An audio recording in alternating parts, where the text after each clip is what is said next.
Come on in. Let's go talk about pocket knives.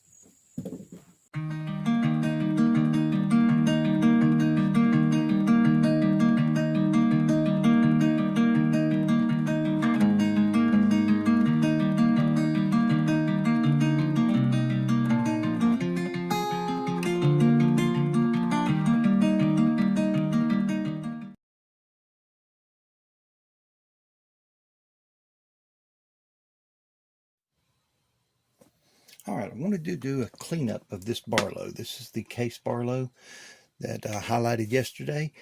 It's a good knife. It's in good shape. Again, it has the 9 dots and the kind of, they call it the lightning bolt S. I'll show a close-up picture of that in a bit, which puts this at 1981, if I read the dots correctly.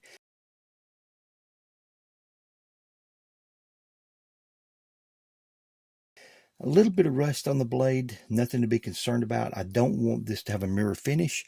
I just want to get rid of the little rust freckles and leave it all with an even patina. And as you see, there's some corrosion on the bolsters, and we'll clean that up. So I'm not going to use a buffing wheel on it because I'm here at home today. I'm not able to do shop time today, but we're just going to do a basic cleanup and polish it a little by hand. Just make it look prettier. Nothing radical on this knife. Okay, so we're going to start the magic here with some warm water, dishwashing liquid, and an old toothbrush. Don't worry if you don't have an old toothbrush, just use your wife's. She'll never notice. So what we're going to do is just get the dirt and gunk and grime out of the knife first. You'd be surprised how many old knives I've taken and just cleaned up and made them look just 100% better. Just cleaning the grime off of them. Not going to be a whole lot on the blade, but I want to get everything off I can. I'm going to get down in the tang area, both with it. This one had half stops, so that makes it easy to get it when it's halfway, when it's fully closed, and when it's fully open. Toothbrush does an amazing job at getting the grime that's on that tang, and that will help with the snap a good bit. I'll set that half stop about halfway. Used to, I would clean the back springs whenever I took a knife apart. I never thought to do it when one was together until I saw the knife doctor do that. And it does make a huge difference. So that is a very good technique. This knife is so big, it's going to be hard to get it down in the water to rinse it. It's a little larger than the typical pocket knife. Now we're going to scrub the handles and the bolsters. Again, you're not going to get a whole lot of grime off the metal with a toothbrush, but you'd be surprised how the handles will clean up. Now, these handles are Delrin, which is a type of plastic they developed around 1961, I believe, a little before I was born, but it's been in use since about 60, 61, 62. Most knife companies went to it because it's very durable, doesn't shrink like some of the older man-made materials. It holds up very good, but it does have one fault that you get into occasionally. You can develop what we call a Delrin haze. That's where the outside layer of the plastic just turns hazy, foggy looking. You'll see that quite often on some of these older knives. In fact, I can show you some as an example here in a little bit, where it's just almost like a white coating. The color of the handles will change completely. It'll be more of a gray or a white than the natural color it's supposed to have. Very common with older Delrin knives. I think sunlight may have a lot to do with it. Knives that are put up, you don't really see that. Knives that are used a lot, or especially if you leave one laying out in a outdoors for any length of time, it will develop that. It's very easy to fix. Okay, a little Bambi skewer is pretty good at getting down in there, and also it's going to help. In fact, I just now noticed this. I've got a couple of spots of Delrin haze right there, and the cleaning should fix most of that. You'll see. Okay.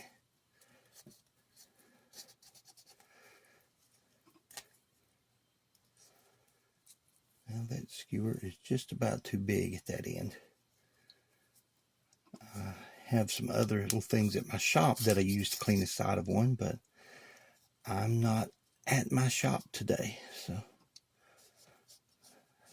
just have a little setup at home, which is not much, but it allows me to play with knives for a little bit.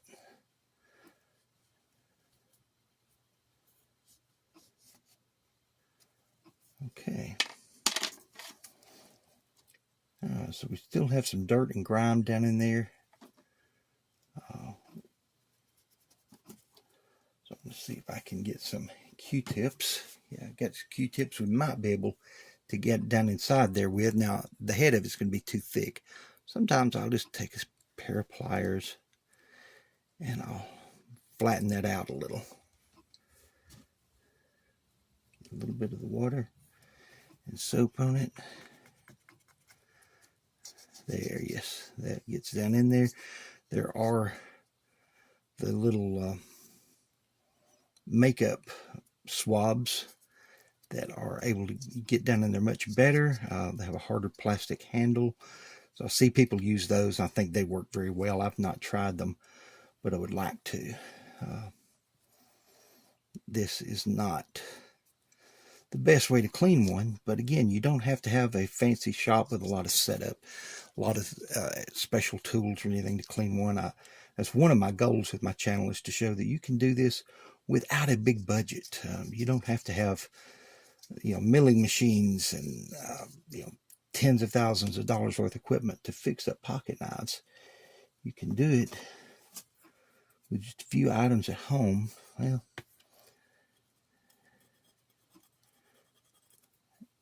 and you may not be able to make a knife like that, but you can make an old knife much better.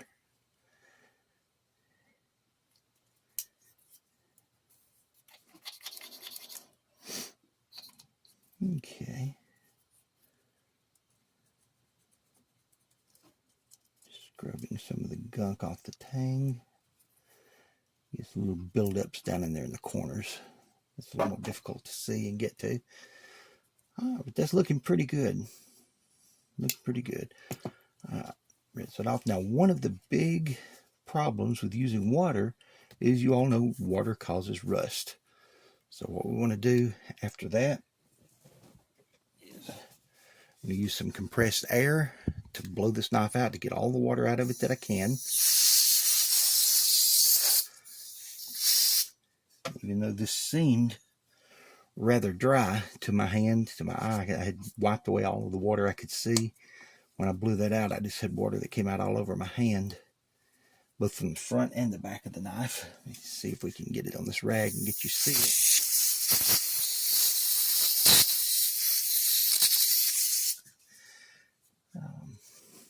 Maybe you see some of it came out around the back spring there. So just a little film, thin film of water will remain between the back spring and the liners, and various little hidden places around the tang, and it will cause the knife to rust if it's left in there. So you want to dry all of that out very well. If you have an air compressor, that works even better.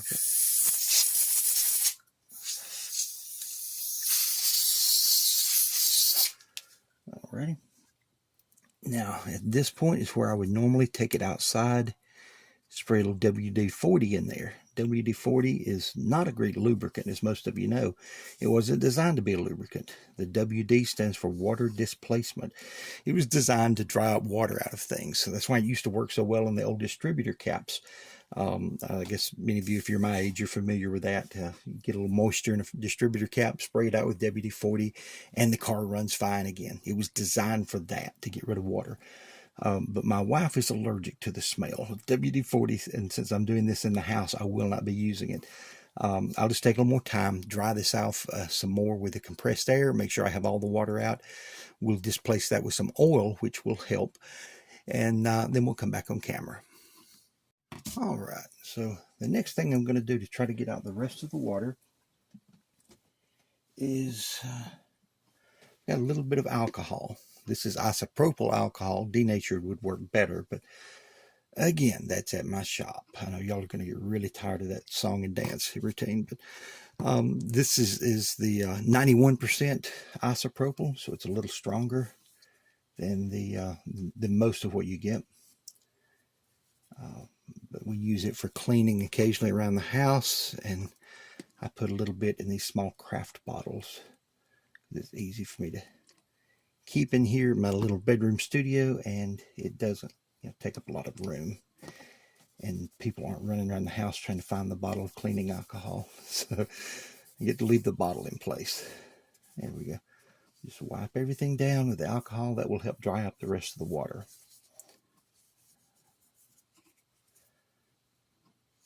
And it certainly is running out the back of it here around this back spring, which is good. That's what we want, for it to seep down through there, bind to those water molecules, and help get all of them out.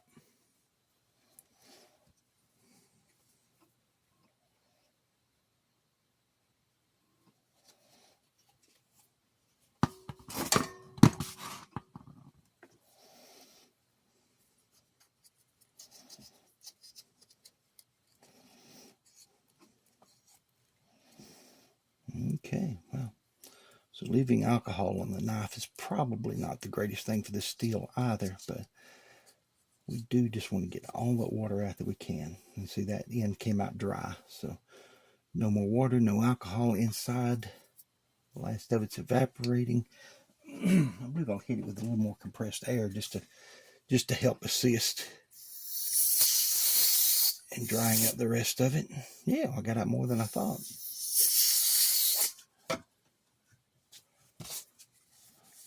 Okay. Now then, we'll take care of the handles, that Delaware Haze, and so a good way to fix that up is with a bit of steel wool.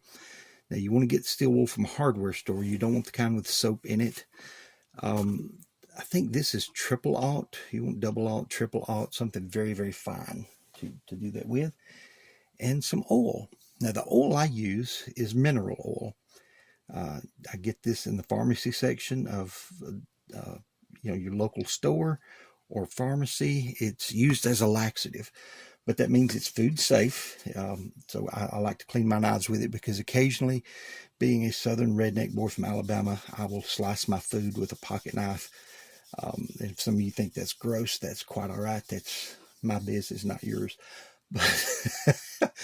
But yeah, I will use it on things like that occasionally. So I want an oil that will not leave a bad aftertaste.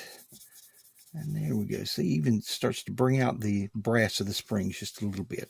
Not wanting to make them real shiny, we just take a little of the tarnish off. And I'm going to go over the entire handles with that. Just a little bit of the mineral oil soaked into the steel wool. And again, you want a very fine steel wool. You don't want something, it will scratch a little bit, but you don't want something that's going to get a lot of scratches there. Very fine steel wool.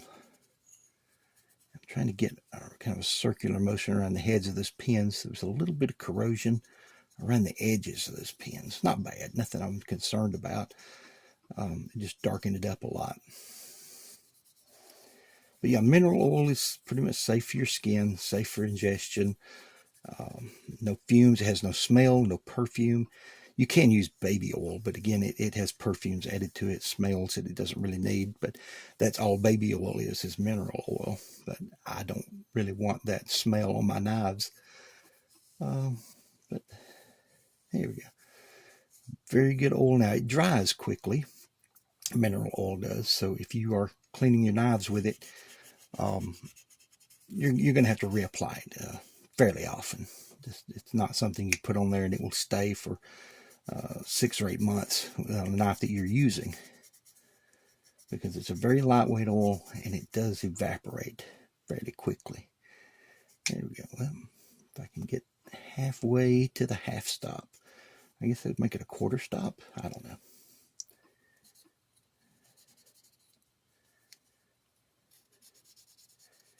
These back springs a little bit. Again, this is not going to polish brightly. I just want to get any active rust off, any dirt and gunk that was too thick for the toothbrush and water. Dishwashing liquid. Okay. And you see the yellow colored rust. That's what we're going for. Yellow or brown. The older grays, that's perfectly fine. That's patina. Again, I can take a knife and I can polish it. Mirror finish, I do that on some knives on occasion, but when you do that, you're actually detracting from the value of the knife. These knives, brand new from the factory, did not have a mirror finish. I think a lot of people have gotten so used to stainless steels that are buffed to a little higher of luster, and they think all old knives look like that, and they didn't. So a lot of people, you'll find knives at flea markets and things where they've been, I'm going to put air quotes around this, buffed back to mint. No, it's nowhere near mint. They've buffed back to shiny, and that sells good. A lot of people like shiny knives. And if that's what you like, that's perfectly fine. You shine up your knives, it's your knife, it's your money, it's your business. But if you take an old $400 or $500 knife that has a beautiful patina and you buff it up real shiny and mirror finish, you just ruined the true value of that knife, because it didn't look like that when it left the factory. Most of them had more of a satin finish on the blades.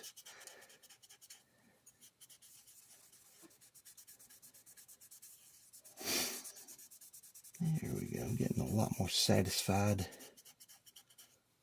with the look of that now. You see the active rust is going away, and a little bit of steel wool is just about used up. It gets in the little clumps and clods as it gets used, mashed together, so to speak. I'm getting down on that nail nick the best that I can. Sometimes I'll use the tip of another knife blade or a small pocket screwdriver to get down in there really good. But at times you can scratch it too, and I don't want to leave scratches on the knife. There's enough of that. Now, one good thing about rubbing the oil in with the steel wool is metal is slightly porous.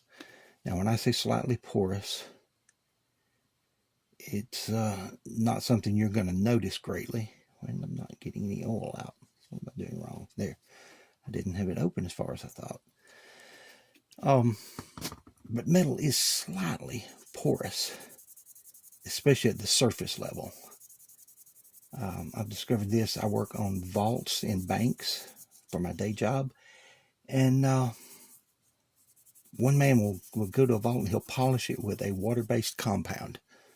And, it looks good. It's shiny. It looks great. The next year, I will come back behind him, and if I'm doing it, I'll use an oil-based compound. And it will look so beautiful for about an hour or two, and then the surface of that door gets a milky, glossy-looking haze that builds up over it. It looks horrible. Looks like you've coated it in chalk paint almost.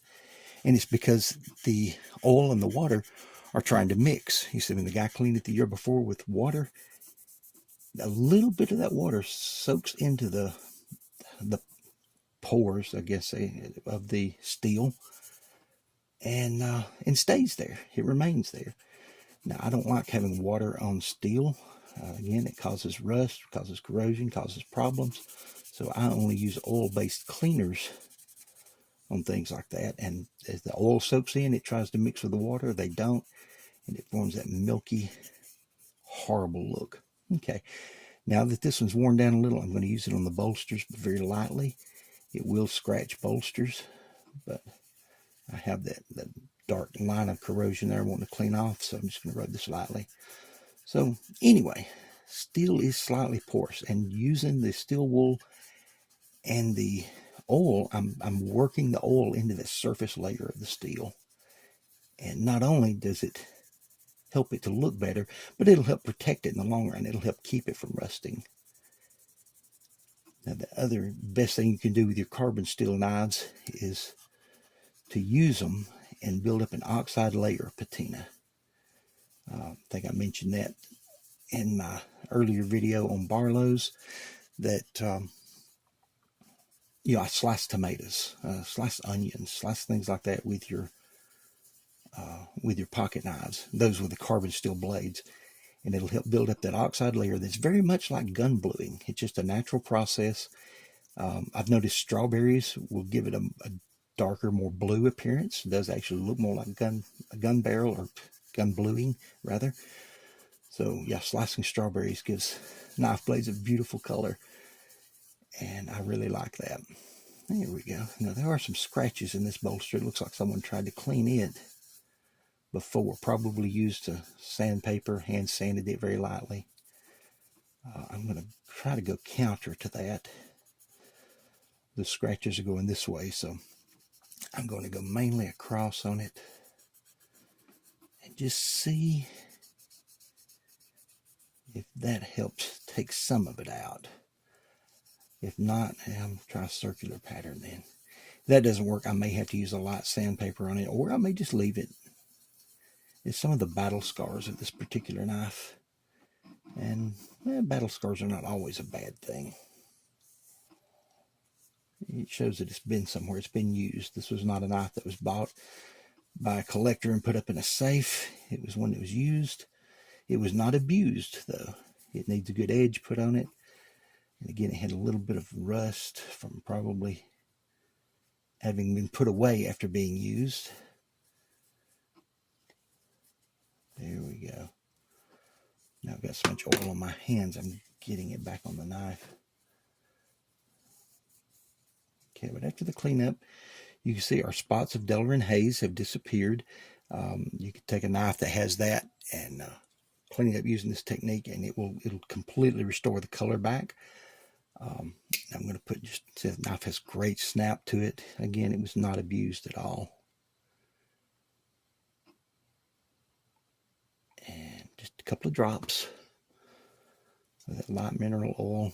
Again, now if you want to use gun oil, rim oil, 3-in-1 machine oil, whatever you want to use on one, that's perfectly fine. I just use this for the reason that I don't like the oily taste in my food. And I don't always cut my food with a pocket knife, but sometimes I do, and I don't want little hidden surprises. That's just the good thing about being an Alabama redneck. You can get away with things like that. So there we go. It's a much prettier knife than it was. It's going to go in my pocket and be used. Again, it's got more of that oil on it. I keep getting it from my hands and transferring it back over. Once I wash my hands, I'll wipe it down again with a clean rag. And as I said, this one's going to go into my rotation. I wanted a Granddaddy Barlow for a long time. Haven't had one. And I'm very excited about this one. Thank you, guys. God bless you. All right, just as a quick supplement to the video I just finished on the cleanup, I've got a couple of knives here as an examples of the Delrin haze, and we'll see if we can get this where you can see it. Now, both of these knives need a lot of work, more than I can do here in the little home shop, but we can at least do a cleanup of this and let you see this part of it. But you see how the corners there are turning just absolutely white? Didn't do it there, but the other 3 corners here are that way. That was an old timer. This one's an Uncle Henry. As you can see, it has a broken blade. We'll hopefully be able to take care of that sometime in the next few weeks. But the color has just faded out. In fact, it's so bad on this side, I don't think our cleaning will restore the original color on this one. We'll see. We'll check it out and find out. But anyway, so we're gonna clean that just real quick with a little bit of oil to show you how to fix one that has the Delrin haze. Again, the double aught or triple aught. This may even be 4-aught steel wool, but a very fine steel wool, and just a little bit of mineral oil, which again is safe for your hands, safe for the knife. And I'll scrub the entire handles, but I want to really focus on those spots that were so white. There we go, just a little bit of scrubbing, and you see there, well, it's hard to tell in the camera, it's back to the beige color that it originally had rather than the white. You can see, compare this to this. I hope this is coming through on the camera well. Sometimes subtle colors don't.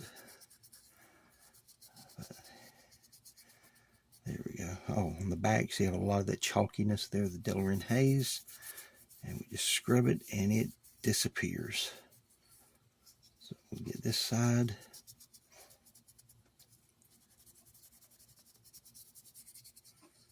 There we go. In just a few seconds, the handles look completely better. I'm going to get blades and bolsters and everything later.